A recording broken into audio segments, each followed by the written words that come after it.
Market continues to do well. HDFC Bank powering the Nifty Bank ahead, which is just near record highs after hitting it just a few minutes ago. Let's talk about the new listing on the bourses, a flat debut on the bourses for Canara HSBC Life Insurance. The stock listed at around 106 rupees per share, still holding around those levels itself. Anuj Mathur, who's the MD and CEO of the company, joins in to discuss more. Thanks a lot, Mr. Mathur, for joining in. Festive greetings to you, your team, your family. More importantly, a momentous day for you as well. So congratulations on the listing, and we wish you good luck for your journey in the stock markets from here on.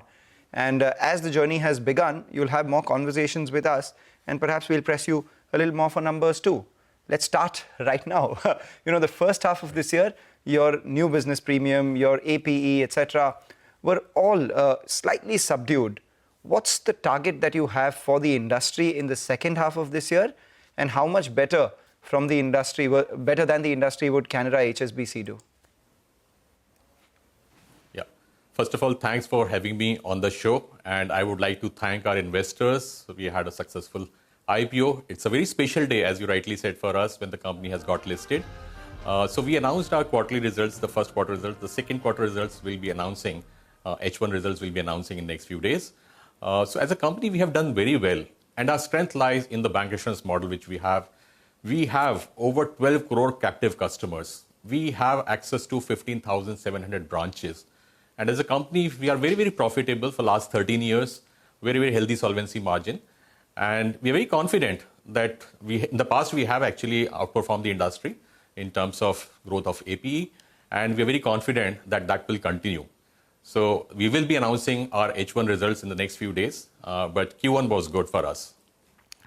Hi, Mr. Mathur. Good morning. This is Vinny joining in the conversation. I just want to understand in terms of the VNB margins as well, right? So currently, when you're looking at it, VNB margins as on 30th of June 2025, the numbers that we have, 19.5% was your VNB margins. Now, versus peers, it's slightly lower than them. So I want to understand what maybe could lead to higher margins going forward from here on, or are these your peak margins? What are we watching out for now? Thanks, Vinny, for asking that question. See, I'd like to mention that actually the VNB is also dependent on how old the company is, because the older you are, the book is more, and then the VNB also comes from that. So vintage plays a very important role. Another important factor in VNB is the cost. And our cost ratios are very, very low. We are very efficient. So as the book grows, the business is growing. We have seen very good growth in the past. So our VNB also, in accordance with the growth of business, will accordingly grow. I don't want to make any forward-looking statements right now. But if you see our VNB in 17th year of business, actually, it is in line with the industry. I would say slightly better than the industry in the 17th year of business. Some of the private players have VNBs anywhere between 25 to 29%. Do you have an aspiration to get there, and what's the path? So you see, most of the insurance companies came in the first wave, particularly the listed players. They got listed. They started business in 2000, 2001. So these businesses are almost 25 years old.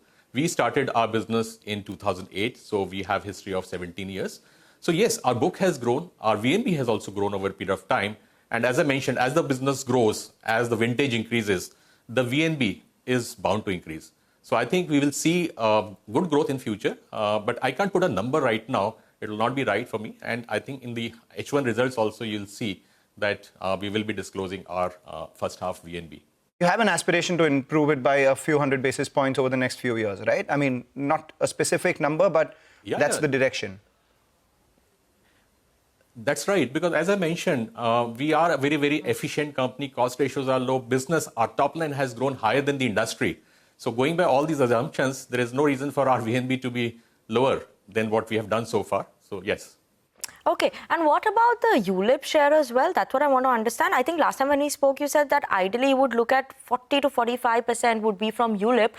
Also, so what does that mean for your margins? How much would that start adding? And when would you come down to this 40 to 45% share from the ULIP side?